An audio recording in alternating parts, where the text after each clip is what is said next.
Conversations podcast. Hello, everyone, and welcome back to another episode of Conversations TNI podcast. Before we begin, I'd like to acknowledge that we are coming to you from the traditional lands of the Wurundjeri people of the Kulin Nation. I'm your host, Fatih Krakis, and today we have a fascinating discussion lined up that's all about the intersection of translation, education, and technology. I'm delighted to introduce our guest for today's episode, Dr. Vanessa Enriquez. Originally hailing from Spain, Vanessa's journey through the world of translation is nothing short of inspiring. She began her career in technical translation and software localization in Barcelona and has collaborated with numerous translation agencies and European tech companies. Her academic adventures took her to the University of Auckland in New Zealand, where she spent several years teaching and researching before moving to Australia. And since January this year, she's been bringing her expertise to Macquarie University's translation and interpreting program. Now, Vanessa, she's not just an academic powerhouse, she's also an award-winning educator, having received not one, but 2 Teaching Excellence Awards from the University of Auckland. Her research interests cover everything from translator education to innovative teaching methodologies to the application of AI and language technologies in augmented translation and interpreting. And when she's not busy shaping minds or pushing the boundaries of translation studies, you might find her scaling a rock face or enjoying the serenity of nature. Today we'll be chatting particularly about the impact of AI and large language models on translator education and what educators are doing to adapt and how such disruptive technologies are changing the landscape of our industry. But before we dive in, if you have been enjoying our conversations, please make sure to like and subscribe and share this podcast with your friends. Your support helps us bring more insightful discussions like this to you. So now it's time to grab a coffee, settle in, and join me in welcoming Dr. Vanessa Enriquez to the show. Hey, Vanessa, so great to have you on the show. How are you going? Hi, Fatih. Good. Thanks for having me, and greetings to you and everyone from the traditional land of the Gadigal people of the Eora Nation. It's good to be here. Lovely to have you here, and thank you so much for accepting my invitation. Look, we don't know a lot about you. I met you a few months ago. I probably know a little bit more about you than our viewers do. So should we go back to the beginning a little bit and tell us about which beautiful part of the world you grew up in? Well, I grew up in a very small town of a region called Galicia, which is situated in northwestern Spain. I don't know. Have you been to Spain before? I've been to Barcelona. Okay. Yeah. Well, Galicia is on the opposite side of the country, and it's a very interesting region because it has a very deep-rooted connection with mysticism and folklore, particularly surrounding witches, which are known as magas, and so there is this kind of cultural acceptance around, supernatural beliefs, and even among skepticists, and and we have a lot of strong connections as well with Celtic culture and influences, and these are especially noticeable, I think, in music, traditional bagpipes, which are called gaitas, and we often have lots of festivals. And it's also a region that I really love, and it's very well known for its excellent seafood and the white wine. So you have to come visit. I definitely will. It's amazing how cultures connect, because like where I'm from in Turkey, to the north of Turkey around the Black Sea area, you have the Pontian empire there many years ago. But they have connections to the Gaelic people as well. And they have also a pipe there called gaita. Right. Really? So yes. This is all very, very much connected. And then when the Turkic people moved to Asia Minor, it pushed everything pretty much to the west, and how ended up being you had all the Gaelic people around Asia Minor then moved towards Western Europe.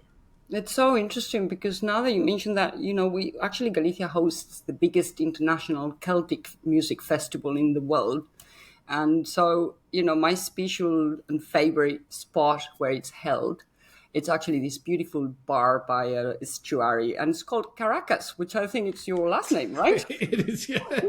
So look at that. We're forever connected, Fatih. Indeed. Look, we could do it. We could do another episode on Yeah. this, I reckon. So let's have a look at that down the road. Yes. And what drew you to the world of translation and language?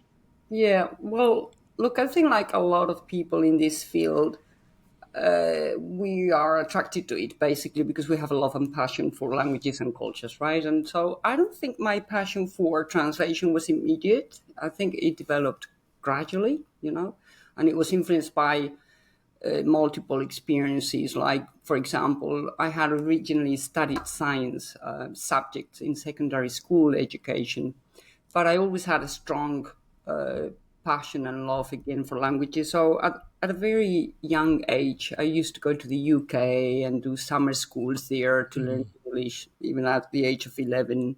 And then around the age of 15 years, I decided I wanted to learn German. And so I did that with two neighbors who had recently come back from Germany to Galicia. And then when deciding what to do with my life and what to study for, they realized that I didn't want a science career, but that I wanted a language-focused career. And it was actually my course director at the time in college who suggested I consider doing this new TNI degree, which was rare in Spain at the time. I mean, we're talking about the 1990s, 1995. That was my first year of university studies. And at the time, we used to have degrees in philology or comparative literature. And so I joined, I believe, one of the first TNI programs in Madrid, which was still, as I mentioned, uncommon compared to traditional philology degrees. And I was lucky enough to receive a government scholarship as well, which covered 70% of my tuition. And this allowed me to go to the big capital in Spain and Nice. pursue my passion for languages and cultures. So I think through that, eventually I landed in TNI, and through industry experience, I became in love with it. How was Madrid as a student? Was it quite cosmopolitan? Were there a lot of international students? And how did you enjoy those years? Yes, it was. It was actually, to tell you the truth, it was in the outskirts of Madrid. So, and it wasn't really well connected to the CBD at the time. So I think I just moved from one small town to another small town in the periphery. Okay. But it was a university, it was a private university actually, which I could only afford thanks to this scholarship. So it was very international, especially European-based students. But it was really good. I mean, I still keep contact with most of my teachers at the time. They were all fantastic. practitioners. So it was a very good experience, yeah. And Madrid in itself is a fantastic city full of cultural opportunities and art and performing arts. And it's really a truly unique city. It is a cultural capital, one I haven't been to yet, but must go to. There you go, another visit. Indeed. You moved to New Zealand about, was it 12, 13 years ago? Oh, longer than that. Longer than that? Yeah. I actually. What prompted that? That's a very good question, because it was actually prompted by my former partner, who was offered a position as the new incoming director of translation studies at the University of Auckland in early 2005. And so at that time, we were living in Heidelberg in Germany after relocating from Barcelona, where I had been working as a freelance translator for various translation agencies, also as a part-time in-house business interpreter for a UK-based company, while finishing all my doctoral coursework with Anthony Pym's program in the Universitat Rovira i Virgili in Catalonia. And so when my partner was offered the position, he moved to New Zealand first, and I stayed behind in Heidelberg, finishing up my master's thesis by research, which included a small study at the University of Mainz under Dr. Don Kirelli's supervision. And it was only then when I finished that I moved to Auckland in September 2005. And that's where I started working as a casual tutor first in translation studies at the University of Auckland. And I pretty much stayed there until the program closed in December 2022. And it was a very intense early period because when we got there, we had to modernize and revamp and redesign the entire program. So we created new units, redesigned over 10 units while simultaneously working on my PhD thesis. So it was a bit of a crazy time. It's a shame that the department has shut down there, has it? Yeah, it has, yes, unfortunately, after many years, actually, because it had been running since, if I'm not mistaken, 1998. And it had been running very successfully. Unfortunately, corporate education these days, when enrollments are not looking that good. Yeah, and with the NATI system now, the NATI certification system entering New Zealand, they definitely need institutions like that to provide the training. Yeah, absolutely. I mean, there's still a number of institutions left. So Auckland University of Technology, for example, and yeah. I mean, I was part of that language assistant service framework that looked into the adoption of NATI standards, and it was beautiful work for a couple of years. Well, it's there now, so well done and thank you. And then, I think how I ended up, coming back down under, I did work. I was actually working for the University of Vic in Catalonia for a year, I think it was, before I was recruited. Did you move back to Spain after New Zealand? Yeah. Yes, I did. For a couple of years. And then I was recruited by Macquarie University to kind of integrate human-machine translation broadly into the TNI curriculum and to conduct research in the field, which motivated me hard enough to move back down under.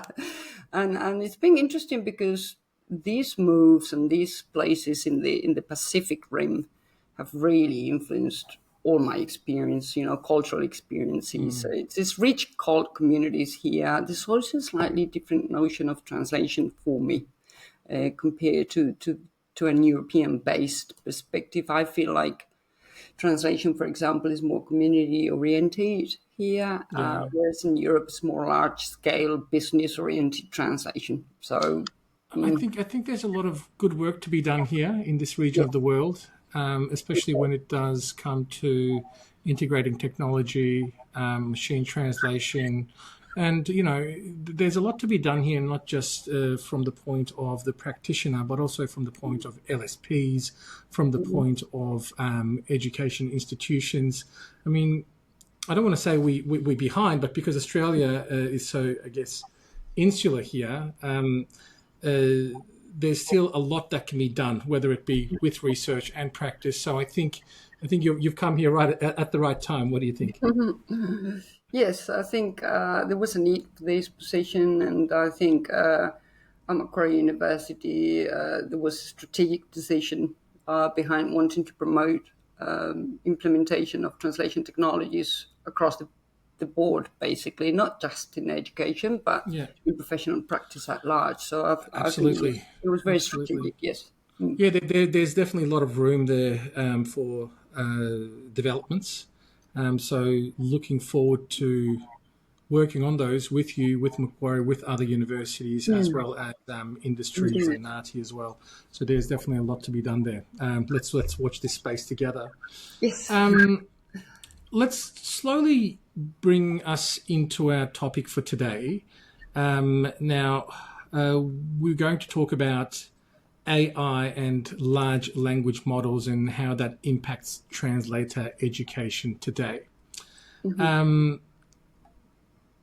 What is happening these days within regards to AI and LLMs? Is it impacting translator education, and how is it impacting? Well, as you know, I think, the launch of ChatGPT, as we all know, in November 2022, I think it marked an unprecedented shift in education in general, but especially in translation and interpreting, because machine learning has been used in the field for some decades now, right?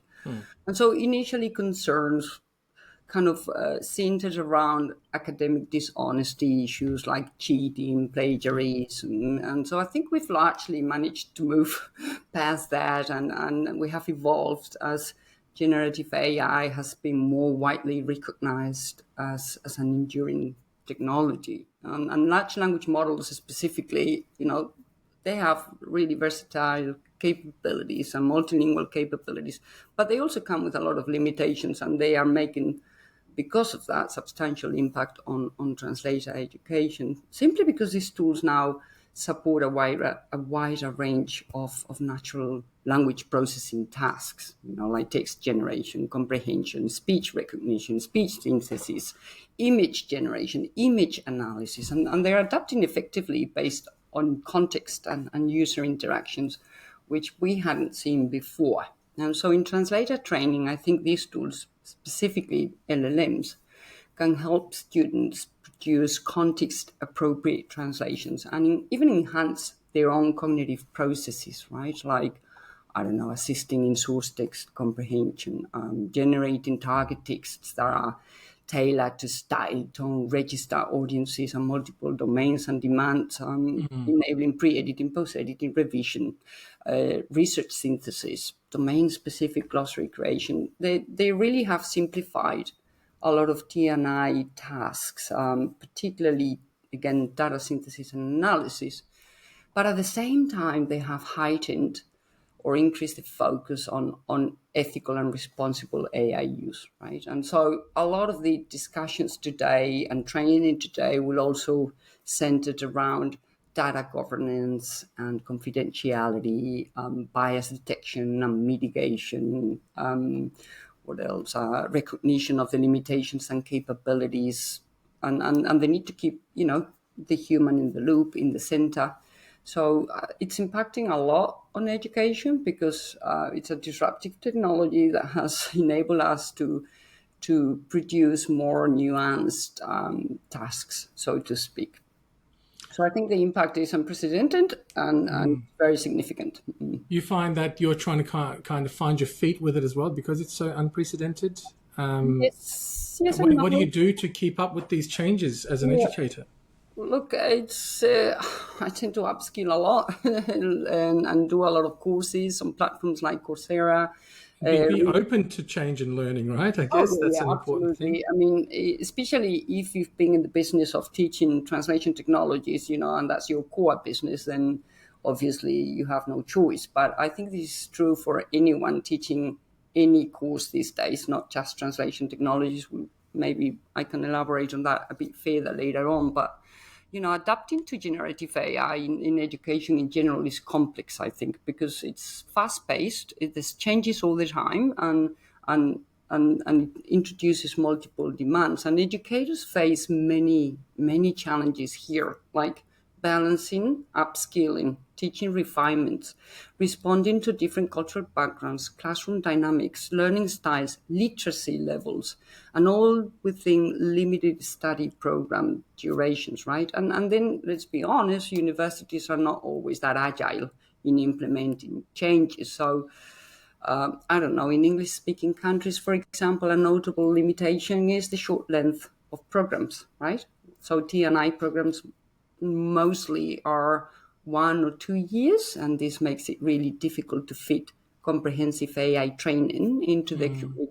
But having said this, there is still room for evolution and adaptation, and I think a large number of translation technology educators have been quick and fast enough to upskill, right? I, for instance, have been upskilling to design and implement new lectures, workshops, tutorials on AI topics, including foundational AI concepts, differences between traditional and generative AI, AI ethics and data governance, as I mentioned, comparative analysis of leading large language models, interfaces and their key functionalities, prompt engineering for translation-specific use cases, LLM-powered browse extensions, for example, to help boost productivity and information search, into how the integration of models of LLMs work in traditional CAT tools and other emerging software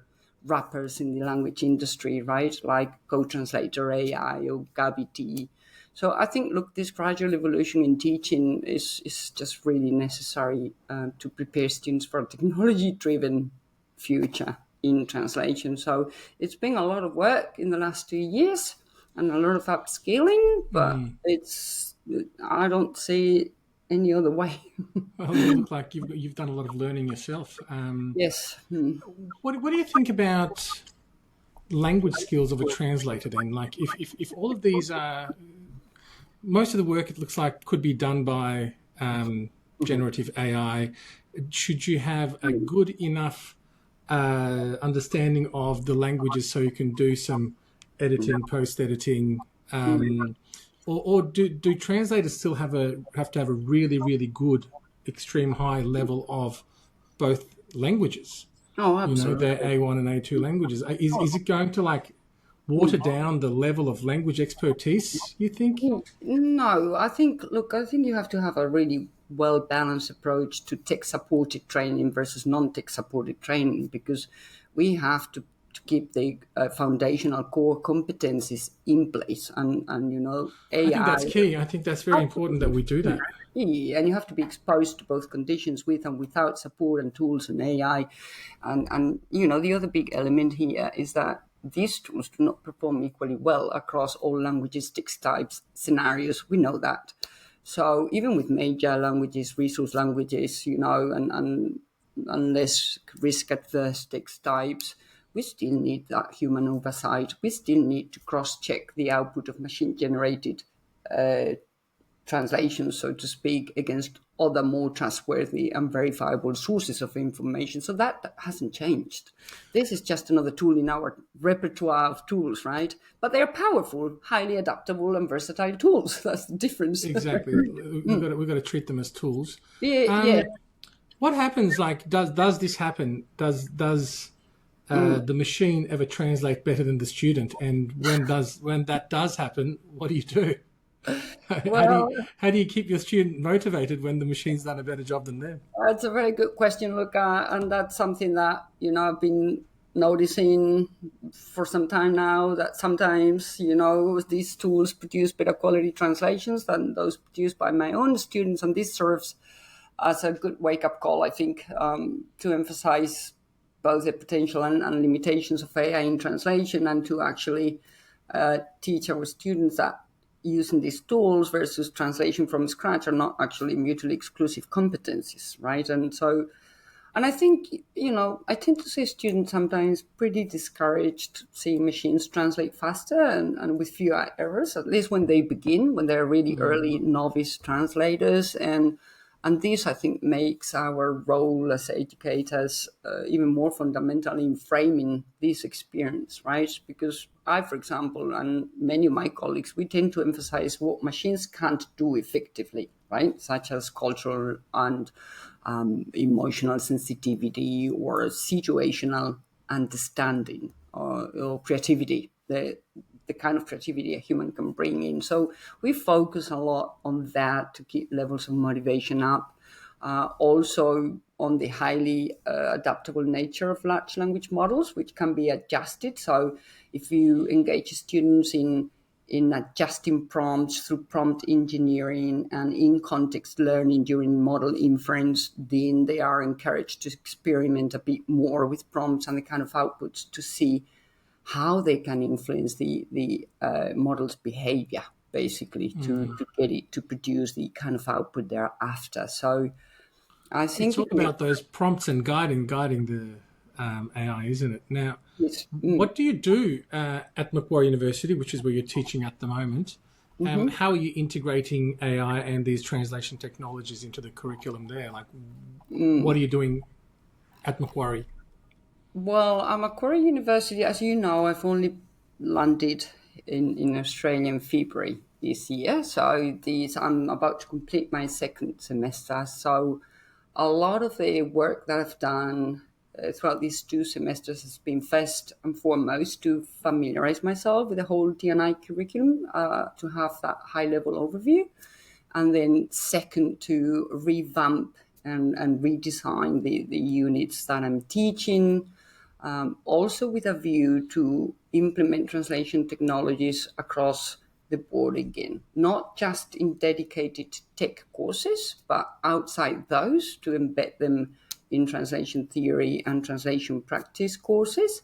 So they're not, we're not imparting our domestic knowledge anymore, but we're kind of adopting a more holistic approach where students have to actually use the tools of the trade to actually generate their translation. So they're using CAT tools now to carry out the translation tasks and assignments, as opposed to relying on Microsoft Word alone and editing Word files alone, which, has happened for a number of years now. So that has been one big change. And another big change, I think, has been to introduce a short module on machine translation and post-editing skills, where we cover the different types of MT engines, different post-editing workflows, quality metrics, industry standards for evaluation. And I've also implemented new modules and lectures, as I mentioned before, and tutorials on LLMs, how to integrate them in translation practice, basically. So there's been a number of changes, and also in teaching methodologies, more pedagogical revision there in terms of workload assessments and teaching methods themselves. So I think it's been a heavy year for me, but sounds like you've been busy. Yeah, I've been busy, yes. How are the students reacting to this? Are they appreciative? I mean, you must have a variety of students, because I think it's at the master's level there. So you might have some younger students, some older, more mature students. How are they taken? Can you compare the younger to the older generation, maybe? No, I think, I think they're more digitally adept. They're more tool adept. They're more hands-on and tech savvy than they used to be years ago. It's just in their, it's a generational thing, really.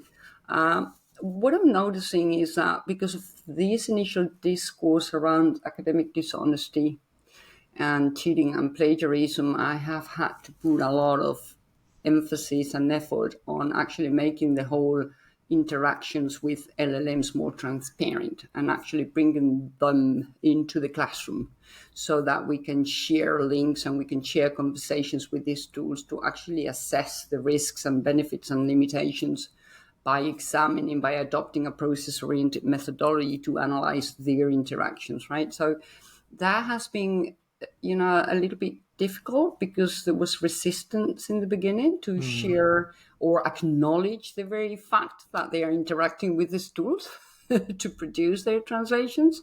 So it's taken a bit of time to kind of break that through that resistance, and I haven't been very successful all the time, but with a portion of the students, it's also cultural. You see, so with some cultural backgrounds, it's been a little bit easier. And so now they're more widely adopting some of them, these tools, and disclosing in a transparent fashion how they're using them and for what purposes, basically. And that's been very enriching. I wish I completed my master's in 2018. And none of this was around then. I mean, we were working on CAT tools and a little bit of machine translation, but not like this. So maybe it's time to go back to school and do a little bit of learning myself. Yeah, come study with us. Why not? Why not? On that note, what do you think about? So obviously, it's inevitable that there's going to be more training on translation technology within universities and other tertiary institutions. As you know, not all the streams are higher education. You've got vocational education as well. And then with vocational education, with the through the skills IQ and all their learning outcomes, and they're all different. So it might take a while to introduce some kind of translation technology related teaching into vocational education, which still produces a lot of practitioners in Australia through TAFE courses like diploma courses and advanced diploma courses.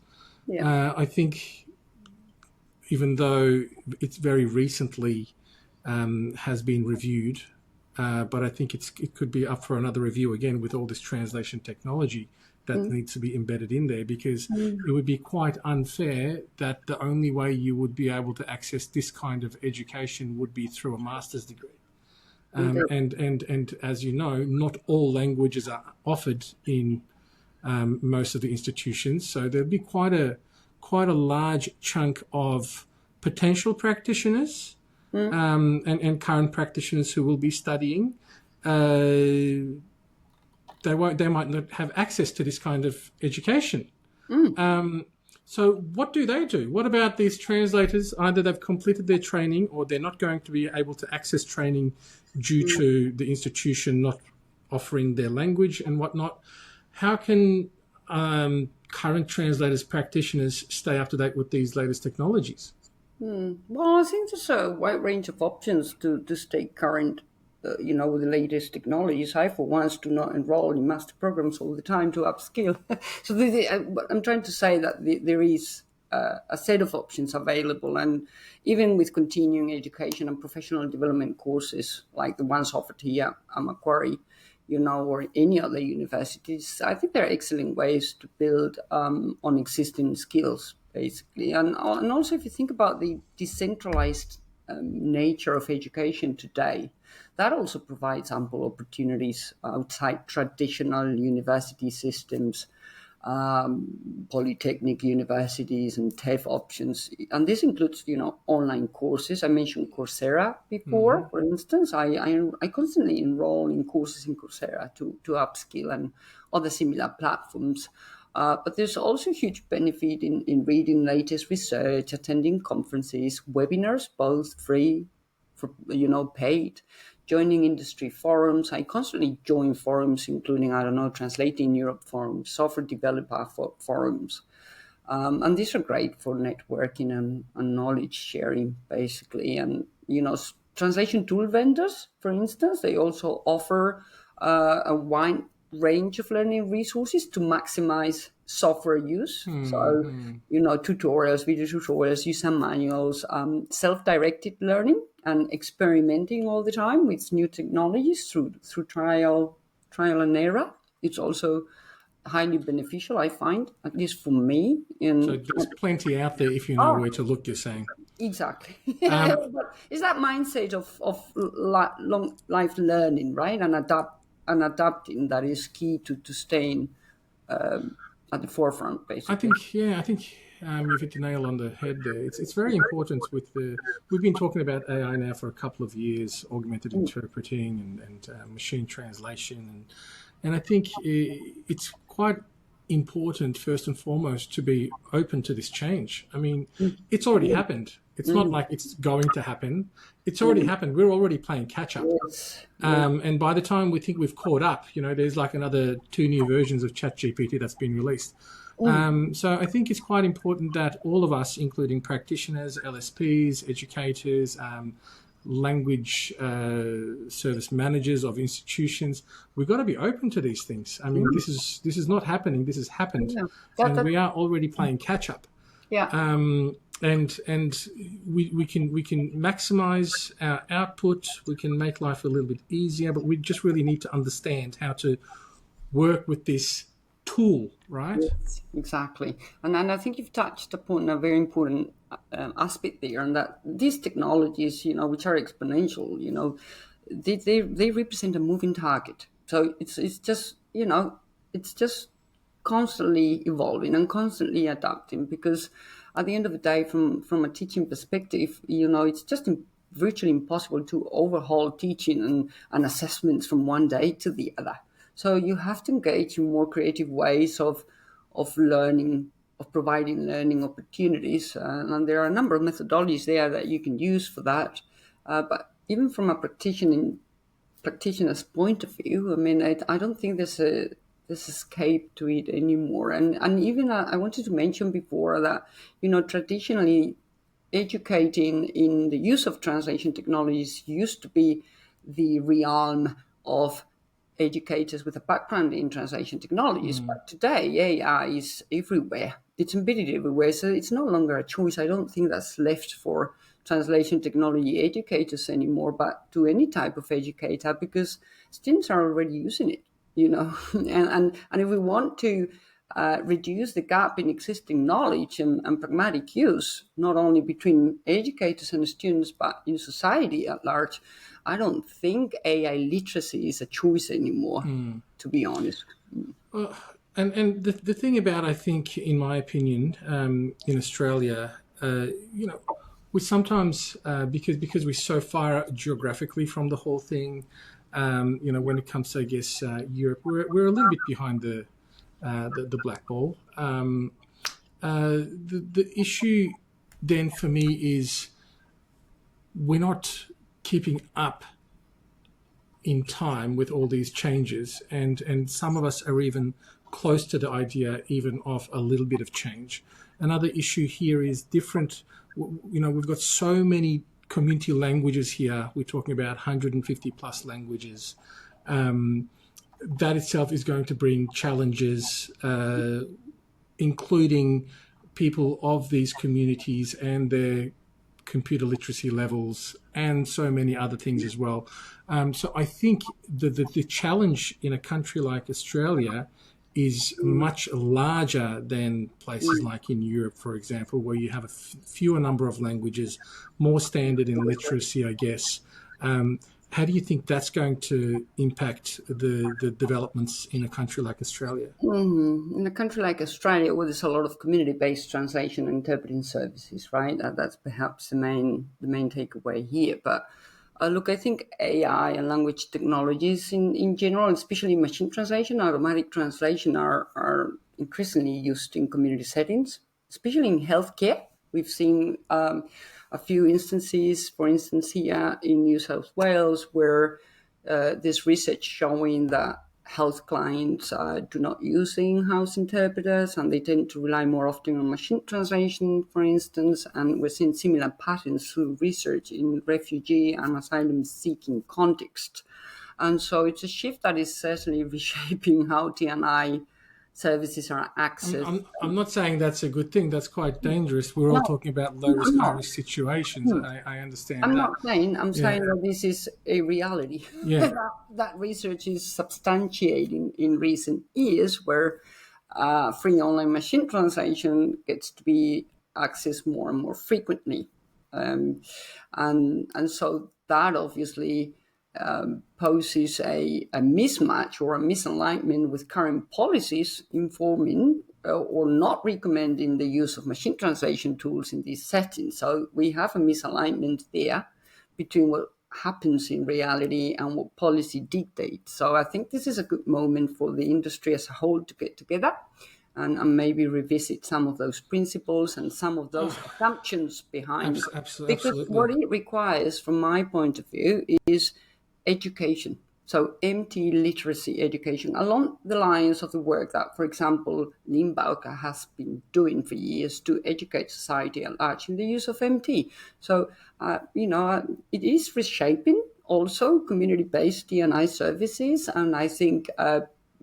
not putting the problem aside or a significant portion of the reality aside is not the best solution. And I think, conversations and educational resources to actually increase AI awareness and MT literacy would perhaps, move us forward. Yeah, I agree with you there. I mean, there's a lot of work you and your colleagues obviously will be doing on educating the practitioner, but I think there needs to be a lot of education done for the general public as well, so they understand what this is, and when they're requesting these things, or the outcomes when they do use machine translation in certain settings. Like, they really need to understand what it is, how to use it, its shortcomings, where to use it, where not to use it, which languages to use it for, which machines, and so on. There's so much the consumer needs to learn, to be honest with you. I don't know who's taking the responsibility to train them. You're going to do that too?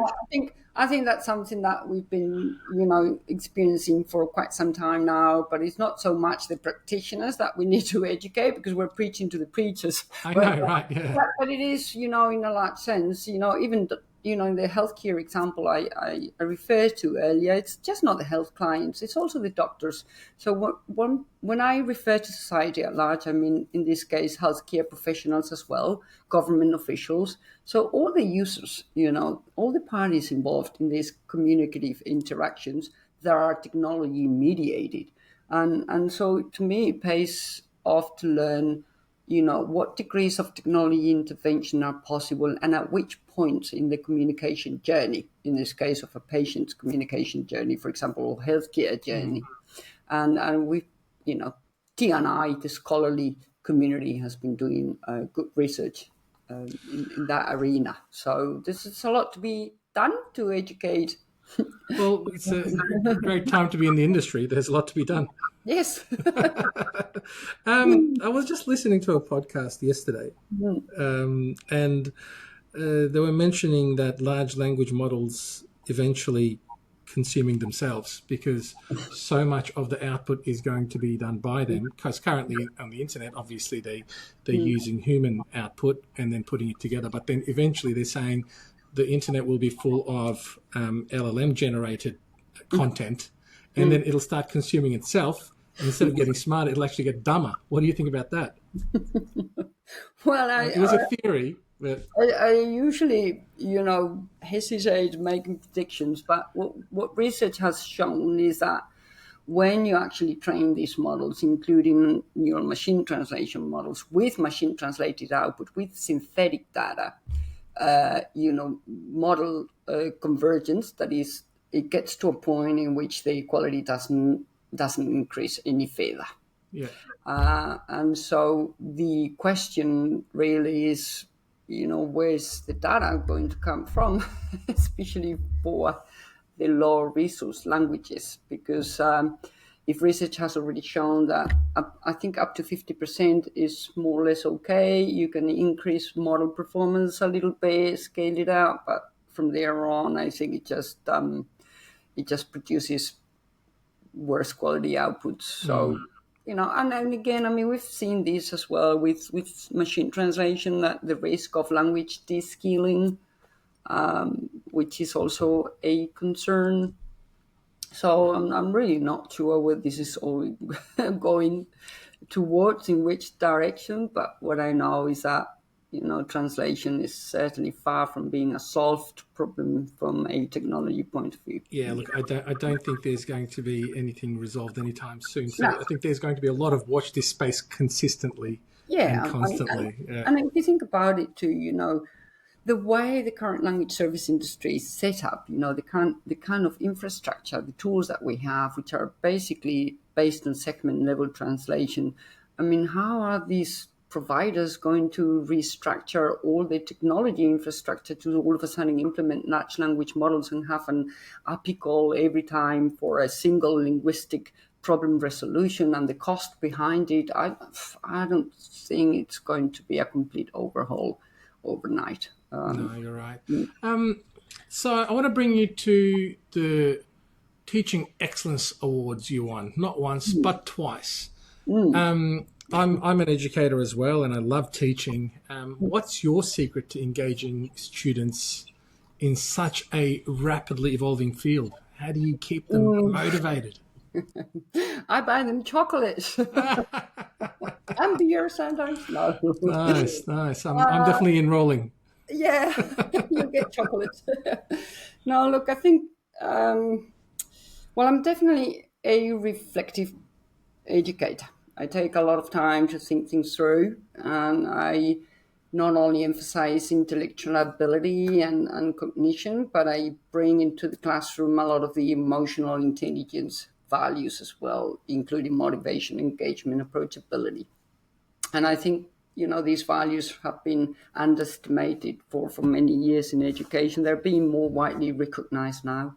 And this is never a solo achievement. These awards, this is just joint collaboration, and they recognize a number of areas of work. So it's not based on the student feedback and evaluations, but also on your ability to value students' multiple voices and to actually design courses for actual learning and active engagement, what you've done in supervision to how you've implemented professional development and leadership in the field, or how you have initiated new things in curriculum development. So these awards take into account a number of dimensions and not just student perceptions, but it is true that I take pride in seeing that evaluations have been constantly very positive throughout the years, and I take student feedback very seriously. So I'll use that feedback to actually iterate every single course edition from one year to the other. And I do have, again, I think, a very approachable teaching style where I just work jointly with them. I never pretend to be to have answers for everything and to be the sole source of authoritative responses. I love it when a lecturer says, "I don't know, but let me check on that and get back to you." Yeah. I absolutely love that. Yeah, not only that, I think the good teaching is when students leave the classroom having more questions than when they entered the classroom. Yes. So it's and it's not easy because spoon feeding is sometimes an expectation. I never give ready-made answers, very rarely the case, unless it's absolutely necessary for whatever reasons. But I will engage more in discovery learning, inquiry-based learning. So it's all about exploration, independent exploration, and joint collaboration, and where we try and work as a group, really. I still lecture, obviously, and it'll be up front there and just talking for some time, but you still need to impart that knowledge. Do you love that performance side of it as well? Oh yeah, I think teaching has a strong performative side, and and I get nervous every semester. I feel you. Yeah. Like being an actress, when you get that thing in your belly. I understand exactly how you feel. Yeah, but it's also true that when you're a motivating teacher, as you age, it's also the levels of energy go down as well. So you have to kind of reinvent yourself a little bit year after year. Well, New Zealand's loss is our gain. Absolutely. So not just for Macquarie University, but for all of Australia as well. It's amazing to have someone like you within our the education sector of TNI. So thank you very much for joining us, and we'll look forward to many years with you, with your teachings, your research. And I look forward to meeting you in person again at the AUSIT National Conference. I'm just going to do a little plug now. So November 21st to the 23rd, we're going to be in Melbourne, RMIT University. So AUSIT National Conference, the 37th one. If you haven't already registered, please register now. It's just a few weeks away now. So we hope to see you there. Vanessa, you're going to be there, right? I'm going to be there, yes. I'm going to give a paper together with Professor Mark Orlando to Fantastic. What's your presentation about? Yeah, it'll be pretty much discussing the main findings that we did obtain through a survey that we conducted amongst practitioners, TNI practitioners in Australia. Mm-hmm. And so about the uptake of technology as well as attitudes and perspective towards technology use and different types of technologies. And so that's how was it in general? Like, we'll save ourselves for the presentation. But if you were to summarize it in one short sentence, I know that's impossible, but do it. I challenge you. I think you need to attend the conference, and then I'll give you some, something to think about, and that concerns perhaps the correlation between formal training in translation technologies and the uptake and use of technologies in general. I thought that was a very interesting relationship that we looked at, and this survey was just designed by Dr. Cixin Liao, Professor Mark Orlando, Professor Jean-Louis Kruger, and myself. And the only correlation we looked at in the results, in the findings, by the way, we obtained like 1,000 and I think it was 492 responses. Wow. So the response rate was pretty higher than we thought. So there's a lot of data. Fantastic. Yeah. food for thought. But we And they're saw all practitioners? all practitioners, except for small, there are like 4 groups of respondents. So we have translators only, translators and interpreters, then interpreters only, and then a neither category that includes, say, project managers or owners of translation companies. And so this the smaller representative sample there. But it was interesting to see that kind of correlation. Obviously, there are many factors that influence the relationship between training in technologies and the adoption of these technologies for work. But it was interesting to see actually a moderately positive correlation between formal training and the use of CAT tools, for example. And then a less positive correlation, but it's still one there, between machine translation as well and MT adoption. And the weakest correlation that we noticed was with computer-assisted interpreting tools and the use of these tools for professional interpreting purposes, basically. Well, I look forward to your paper presentation at the conference. I'll definitely be there. Okay. Now, before we wrap it up, for translators entering the field today, with all your experience, not just as an educator, because you've also come from industry as well. You've served many years in the industry too. What advice would you give them about embracing new technologies? And keep in mind that, this is a mature age profession. Anyone can be entering the profession from 18 all the way to their 40s, 50s. So some people's life views may already be set in. So that's what I'd like you to think about. For that specific group particularly, I would say stay open-minded and stay curious, right? I mean, the industry again represents the technology evolution represents that moving target. So, we have to approach new tools and emerging technologies with an open mindset and an inquisitive one too. So experiment with them a lot, because it will boost your skills and your productivity, I think, and build a solid foundation also with the kind of educational resources that are available, again, not just through university studies, but online and available for free. And again, commit to continuous learning. I don't think I go by one single day where I'm not reading something about AI or doing a bit of an experiment with a new tool or a new model, or trying out new things and new features. Not a single day. I'm not saying that perhaps everyone should be so committed, but I'm saying that certainly you have to engage in human-machine collaboration opportunities, foster values to, get to know the AI capabilities and limitations very well. There's a lot you can do, like free of charge on the internet, just to give it a try, right? I mean, you can...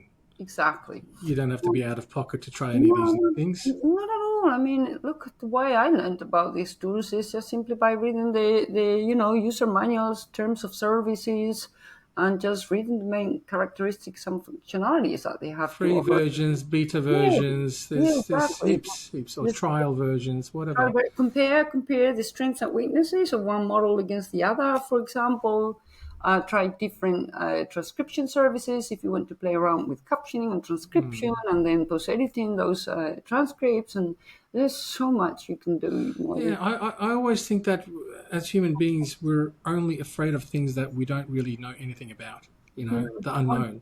Yeah, but once you do know about something, the fear reduces, and you try to. Sometimes you embrace things, sometimes you don't, whatever. But I think the more you know about something, the less afraid you are about it. Exactly. That's, I think, how most human beings control anxiety, right? By actually taking the bull by the horn.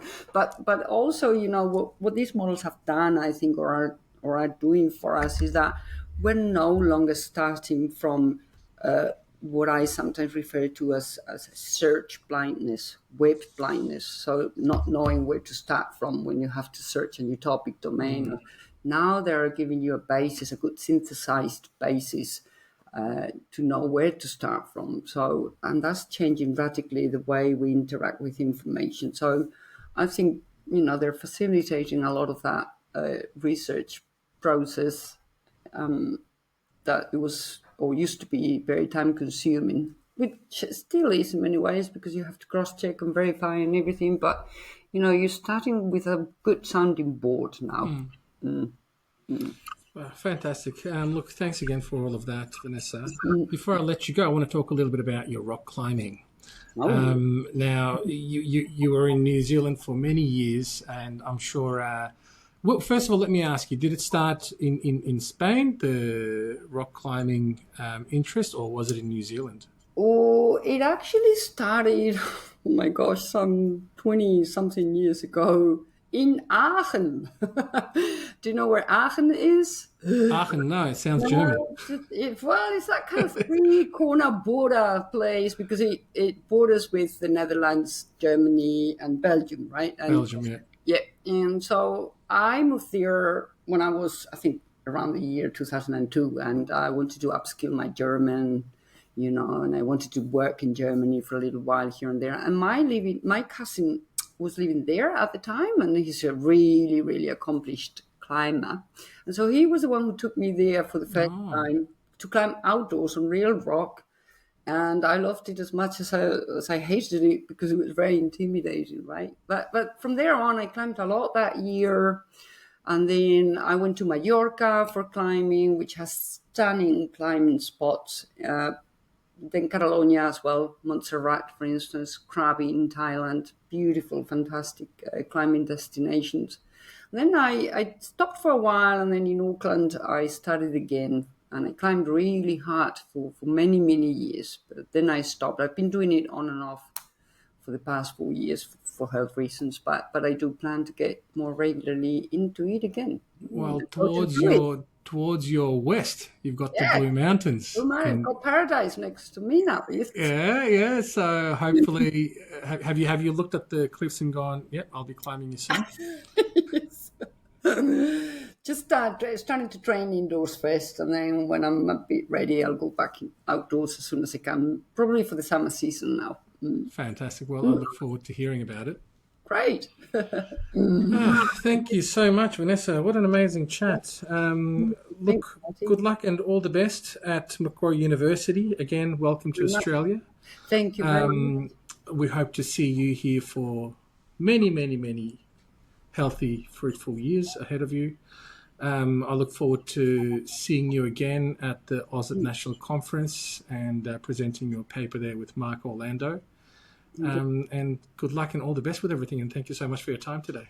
Thank you, Fatih. I also look forward to engaging with you more and with all the people in the industry at large in Australia. It's been a very interesting journey so far, and I'm sure there's more to come. So thanks for having me. Absolutely. Watch this space.